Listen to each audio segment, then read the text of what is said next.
तो आज हम शुरू करने जा रहे हैं एनसीईआरटी मैथ्स क्लास 10th का चैप्टर नंबर 2 जिसका नाम है पॉलिनोमियल और एक्सरसाइज हमारी चल रही है 2.2।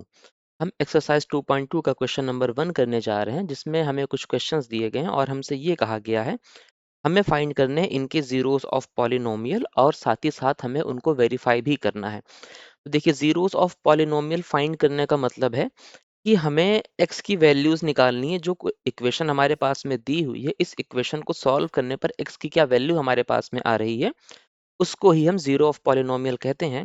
और x की दो वैल्यूज हमारे पास में आती हैं, तो एक वैल्यू को हम कहते हैं अल्फा और दूसरी वैल्यू को हम कहते हैं बीटा। ठीक है, अल्फा और बीटा कहते हैं। अब वेरीफाई करने का फॉर्मूला ये होता है कि जो हमारी इक्वेशन है इसको हम A X square plus B X plus C के फॉर्म में मान के चलते हैं कि इस फॉर्म में ये है इज इक्वल टू जीरो लगाते हैं। ठीक है, तो हमें वेरीफाई ये करना है कि अल्फा और बीटा हमारे पास में जब मिल जाते हैं तो फॉर्मूला एक होता है कि alpha plus beta should be equal to minus B by A और alpha into beta should be equal to C by A. तो पहले हम क्वेश्चन को सॉल्व करेंगे, अल्फा बीटा की वैल्यूज निकालेंगे, फिर हम उनको वेरीफाई करके आगे चेक करेंगे। तो चलिए आगे चलते हैं, इस क्वेश्चन को सॉल्व किया जाता है। तो सबसे पहले हमारे पास में इक्वेशन क्या दी हुई है, वो दी है X square minus two X minus eight. अब हमें क्या करना है, इस इक्वेशन को फैक्टराइज करना है और इसके फैक्टर्स निकालने हैं हमें। और ये ठीक से कॉपी नहीं हो पाया था, इसको हम फिर से कॉपी कर लेते हैं। अब यहाँ पे पेस्ट करते हैं और हम आगे सॉल्व करना शुरू करते हैं। ठीक है, आपको इक्वेशन यहाँ पे दिख रही है। अब हमें क्या करना है, जो हमारा मिडिल टर्म, सबसे आसान तरीका होता है मिडिल टर्म स्प्लिट। इसको हमें ब्रेक डाउन करना है, इसको दो अलग अलग टर्म्स में तोड़ना है ताकि हम कुछ कॉमन उसमें से निकाल सकें। तो इसको हम सॉल्व करते हुए चलते हैं। सबसे पहले इसको हमें जीरो के बराबर रखना। अगर हमें जीरोस ऑफ पॉलिनोमियल निकालने हैं तो इक्वेशन को जीरो के बराबर करना होगा, फिर हम उसको सॉल्व करेंगे। तो हम इसको तोड़ देते हैं, X square minus four X और plus two X minus eight is equal to zero. हमने कुछ नहीं किया, हमने इस टू एक्स को लिख दिया है minus four x plus two x. अगर आप minus four x plus two x को सॉल्व करेंगे तो आपको माइनस टू एक्स ही मिलेगा, तो हम ये लिख सकते हैं। ठीक उसी तरह से जैसे हम फोर को लिख सकते हैं थ्री प्लस वन या टू प्लस टू लिख सकते हैं, हमने बिल्कुल वही काम किया, आपको भी ऐसे ही करना है। अब हम क्या कर सकते हैं, अब हम ये कर सकते हैं कि जो हमारे ये फर्स्ट टू टर्म है, इन दोनों में हमें एक चीज कॉमन दिखाई दे रही है जो है x। तो हम इन दोनों टर्म्स में से x को कॉमन ले लेंगे तो हमारे पास बचेगा x माइनस फोर। और इन दोनों टर्म्स में हमारे पास में टू कॉमन दिख रहा है जो दोनों में है, तो हम इसमें से प्लस का टू कॉमन ले लेंगे। प्लस टू कॉमन ले रहे हैं, इस बात को आपको ध्यान देना है। प्लस टू अगर कॉमन लेंगे तो यहाँ पे बचेगा हमारे पास में x, और प्लस टू यहाँ से कॉमन लिया है हमने तो यहाँ पर बचेगा माइनस का four is equal to zero. अब इस एक टर्म में भी x माइनस फोर है और इस टर्म में भी x माइनस फोर है, तो हम इन दोनों टर्म्स में से x माइनस फोर कॉमन ले लेंगे। तो फर्स्ट टर्म में हमारे पास बचेगा x और सेकंड टर्म में बचेगा प्लस का two should be equal to zero. अब हमारी इक्वेशन यहाँ तक पहुंच गई है। तो अब हमें इस एक चीज का ध्यान देना है कि यहाँ पर ये दो अलग अलग नंबर्स हैं, दो अलग अलग वेरिएबल्स हैं जिनको मल्टीप्लाई करने पर जीरो आ रहा है। तो अगर आप मान लीजिए, अगर आप x मल्टीप्लाई बाय वाई करते हैं और जीरो आता है, इसका मतलब क्या हुआ कि दोनों में से कोई एक नंबर जीरो होगा। या तो x जीरो होगा या तो y जीरो होगा तो जीरो आएगा, या फिर ये भी हो सकता है कि दोनों ही जीरो हों। तो हम दोनों को बारी बारी जीरो के बराबर रखेंगे और x की वैल्यू फाइंड करेंगे। एक बार हम इसे रखेंगे जीरो के बराबर, तो जब हम करेंगे x माइनस फोर बराबर जीरो, तो यहाँ से हमको मिलेगा x is equal to four. पहला तो हमें ये मिल गया। दूसरा क्या करना है, x प्लस टू को हमें जीरो के बराबर रखना है, जो हमारा ये सेकेंड टर्म है इसको x प्लस टू बराबर हम जीरो करेंगे तो यहाँ से हमको मिलेगा x is equal to minus to.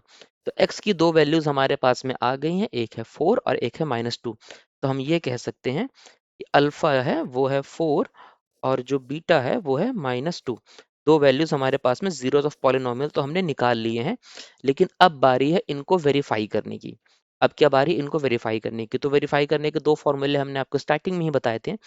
पहला फॉर्मूला हमारा था alpha plus beta should be equal to minus B by A. तो पहले हम इसको वेरीफाई करके देख लेते हैं।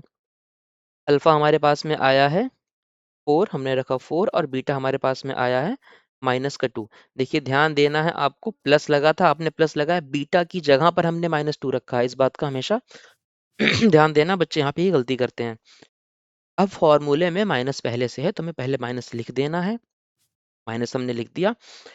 बी हमारे पास में क्या था, अगर अपनी इक्वेशन को हम देखें गौर से, जो हमारी इक्वेशन थी X square minus two X minus eight, इसमें ए हमारे पास में था वन, बिकॉज एक्स स्क्वायर में किसी चीज का मल्टीप्लाई नहीं था, तो ए को हम मानेंगे वन।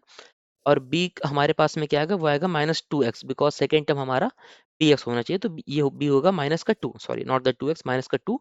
और सी हमारे पास होगा माइनस का एट। ठीक है, ये हमने कर लिया। इसको साइड में कर देते हैं ताकि ये दिक्कत ना करे, इसको हमने साइड में कर दिया। ठीक, ये छोटा सा रफ वर्क था, या फिर आप सामने भी लिख सकते हैं। तो अब हमें बी की वैल्यू रखनी है, फॉर्मूले में माइनस बी था फॉर्मूले में, तो हमने लगाया माइनस, और बी हमारे पास में है माइनस का टू, तो यहाँ पे आएगा माइनस का टू, और ए हमारे पास में है वन, तो हमने रखा वन। अब पहले इस साइड को सॉल्व करते हैं, ये ब्रैकेट खुलेगा तो ये बनेगा फोर, और प्लस माइनस का हो जाएगा माइनस टू, और इधर आएंगे तो ये माइनस माइनस मल्टीप्लाई होकर बन जाएगा प्लस का two upon one. Four minus two हो गया टू, और प्लस टू अपॉन वन हो गया two. Two is equal to two, हमारा L H S is equal to R H S. Left hand side और राइट हैंड साइड दोनों बराबर आ गए हैं, तो यहाँ पे हमने ये प्रूफ कर दिया है कि जो हमारा आंसर आया है वो सही है। अब एक काम और करते हैं, प्रूफ करने का एक तरीका और होता है, हमें प्रोडक्ट ऑफ जीरोस भी निकाल के देखने होंगे। तो हम करेंगे उसके लिए अल्फा मल्टीप्लाई बाय बीटा, जो कि हमारा होना चाहिए सी बाई ए, सी अपॉन ए। तो अल्फा हमारे पास में क्या था, अल्फा आया हुआ था फोर, और बीटा आया था माइनस का टू, माइनस का टू।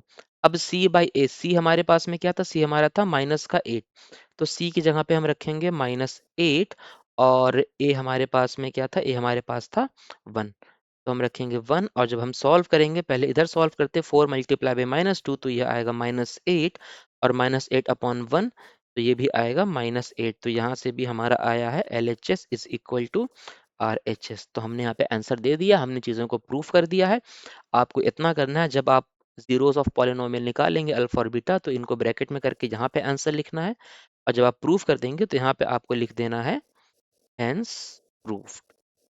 और हमने दो बार प्रूविंग की है, तो हम एक बार और यहाँ पे लिख देंगे हेंस प्रूफ्ड। ऐसा आपको इसलिए करना है कि एग्जामिनर को आपकी कॉपी में आपके आंसर साफ साफ दिख जाए।